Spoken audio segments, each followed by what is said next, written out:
Munificent or munificence. So, anong ibig sabihin nito? Ito yung mga grabe kong magbigay. Yung sobrang laki, milyones kung magbigay or daang libo kung magbigay. So, ganun. Lagay na lang natin or even mas malaki pa.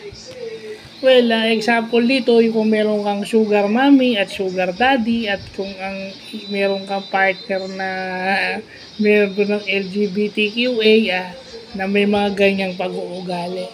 So, alam nyo na, yung celebrity na recently umamin, hindi ko na sasabihin. So, yun yung kanyang ugali, no? Yung munificence or munificent.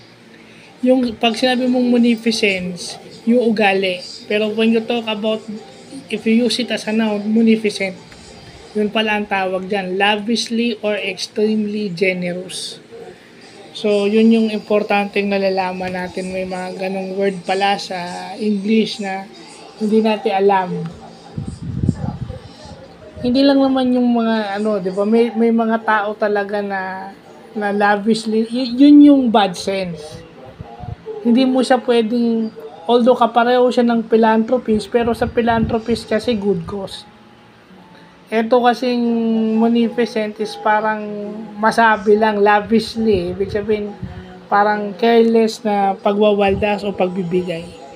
Kaya nga sinabi, extremely generous. Extreme is hindi na maganda.